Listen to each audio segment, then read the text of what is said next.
My name is Robert Schulz. I'm a junior at the Shawnee Heights High School in Tecumseh, Kansas.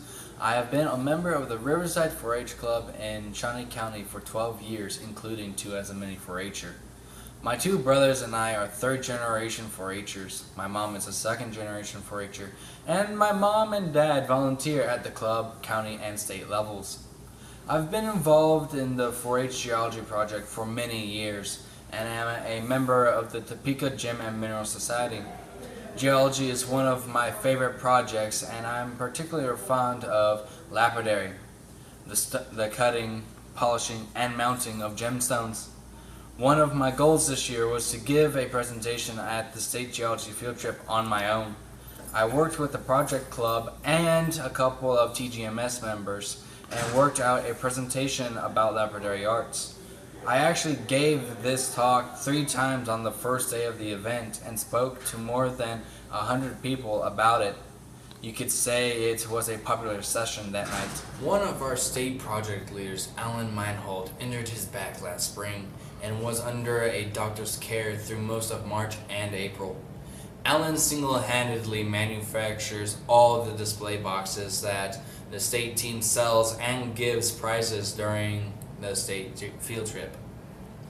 Another leader, Dave Goldak, put out a call for help, and my family and I volunteered immediately.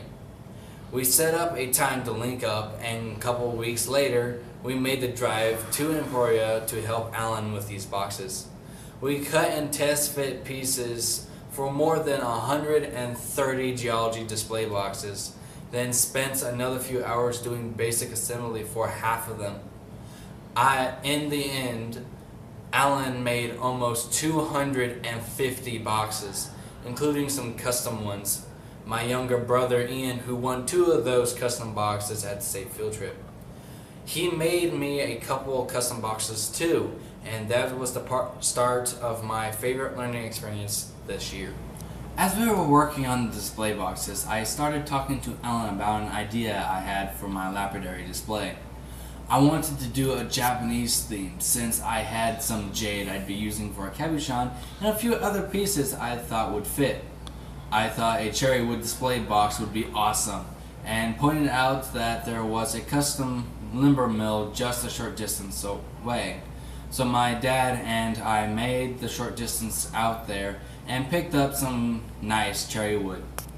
I received the box at the state field trip a little more than a month later.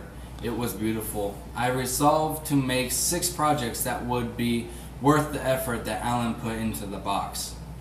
For the next 2 months, I worked with Brad Davenport, Dave Dillon, and Mike Cody from the Topeka Gem and Mineral Society, learning, sweating as they helped me work the kinks out of my jewelry. As I worked on the pieces, they've pointed out improvements or showed me new tricks to do what I wanted to do. That's what I liked about this. I got to work with people who were very good at what they do and learn from them. They offered me great advice and a chance to practice what I wanted to do. By the time our county fair rolled around in late July, I was ready. My geology and lapidary displays earned purples at the county and state fairs, and also earned top honors at the Topeka Gem and Mineral Show in October. Long term, lapidary will not just be an ongoing hobby, but a potential source of income. I've had people who've seen my work approach me asking if I could make an item for them. The presentations I've given improve my communication skills, and I'm working with people who have been involved in geology and lapidary for a long time. What will I be doing 5, 10, 15, 20 years from now? I do not know. At this point, I'm not really sure what I'm going to do right after high school.